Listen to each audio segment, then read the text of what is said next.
criticism over Wednesday's deadly school shooting in Florida. That's after the Bureau admitted it failed to react to prior tip-offs on the danger posed by the gunman who killed 17 people. Florida's governor has called on the FBI's director to resign over this fatal failure. The FBI's failure to take action against this killer is unacceptable. 17 innocent people are dead, and acknowledging a mistake isn't going to cut it. An apology will never bring these 17 Floridians back to life or comfort the families who are in pain. The families will spend a lifetime wondering how this could happen, and an apology will never give them the answers they desperately need. The FBI director needs to resign. Earlier, the law enforcement authorities admitted over the last few years they'd had over a dozen calls regarding the killer.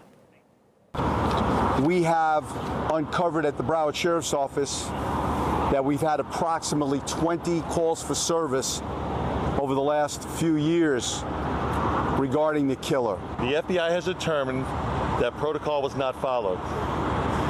The information was not provided to the Miami field office, and no further investigation was conducted at that time.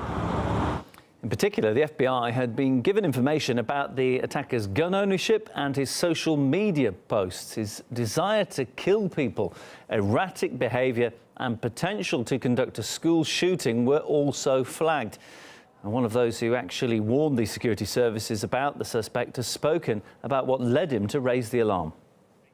September 24th, 2017, I sent a screenshot of a comment on one of my videos. You know, this comment said, "I'm going to be a professional school shooter," and I knew that I couldn't just ignore that. I hit the report button, reported it to YouTube.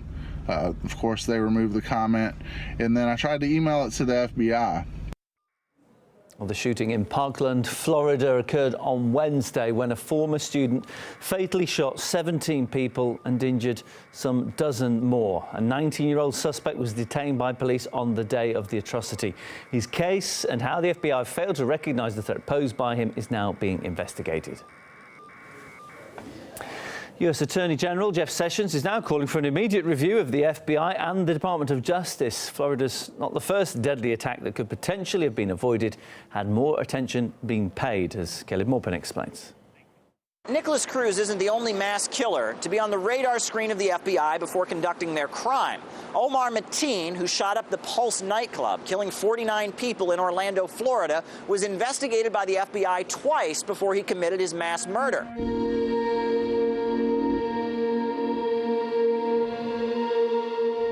Turns out they deemed him not to be dangerous. Now, don't forget about Dylan Roof, the self-proclaimed white supremacist who killed 9 churchgoers in South Carolina.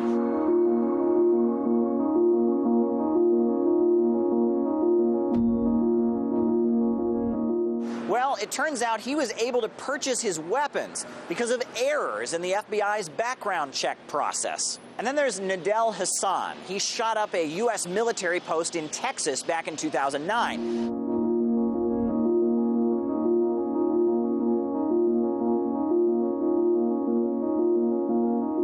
Turns out the FBI was fully aware that he was online in communication with top al-Qaeda leaders. They still didn't bother to investigate him. I think we've seen time and time again over the last few years our intelligence agencies across the West dropping the ball in terms of getting tips, being aware of potential threats and not following up on those threats and taking out preventative measures. It seems lessons are not being learned. They need to have a proper review about, what exactly are the threats? What are they trying to do? How can they best protect the people of their country to protect them against these threats? And that doesn't seem to be done. It's not like these federal law enforcement agencies are lazy. Just recently, we heard from the FBI that Chinese foreign exchange students are a threat to national security. We also had federal agencies urging us not to buy Chinese brand cell phones. And more recently, Congress renewed the power of the NSA to wiretap and spy on American citizens. Some might come to the conclusion that it's not incompetence or a lack of effort. The issue is rather the type of threats these agencies are choosing to focus on.